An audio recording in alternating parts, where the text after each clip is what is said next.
Hello guys, আমি Madan TV থেকে আপনাদের সাথে আছি রিপোর্টার আবাল।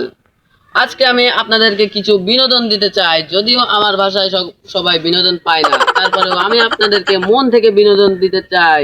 চলুন শুরু করা যাক এই বিনোদন। গাইস, আপনারা দেখতে পাচ্ছেন আমি একজন তারসিরাকে পেয়ে গেছি। আসলে তারসিরার সাথে কিছু কথা বলা যাক।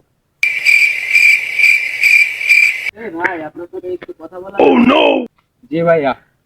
ও ভাই, আপনার নাম কি ভাই? মিস্টার তারসিরা। ও আচ্ছা ভাই, আপনি এখানে কেন আর কতক্ষণ ধরে বসে আছেন? এখানে আমি 4 দিন ধরে বসে আছি, কারণ এটা আমার বসবাস কেন্দ্র। ও হ্যাঁ ভাই, আপনার বয়স কত ভাই? আমার বয়স 92। ও আপনাকে দেখে মনে হয় না আপনার বয়স 92। আপনাকে তো দেখে মনে হয় আপনার বয়স 15 থেকে 16 বছর। এখন আপনি এই শালা, জানিস তো, তাহলে জিজ্ঞাসা করিস কে?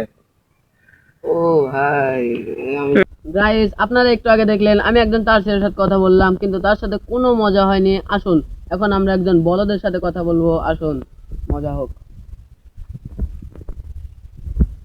এই ভাই, তুই এখন আমাকে জ্বালানোর জন্য চলে এসেছিস? ভাই আপনারা তো রেগে যাচ্ছেন কেন ভাই? এই তোর নাম কি রে? তোকে তো দেখে মনে হয় না রিপোর্টার। আমি রিপোর্টার আবাল, তাই মানুষকে আজারে প্রশ্ন করে জ্বালাই। আমার প্রশ্ন শুনে পাবলিক পারে, তাই আমার নাম রিপোর্টার আবাল। আচ্ছা ভাই, চলুন একটা কুইজ শুরু করা যাক। নে শুরু করা যাক। ওকে, আচ্ছা, আমার নাম আমি আর আপনার নাম তুমি, তাহলে এখানে আবাল কে? তুই, কেন ভাই? তোর নামই তো আবাল।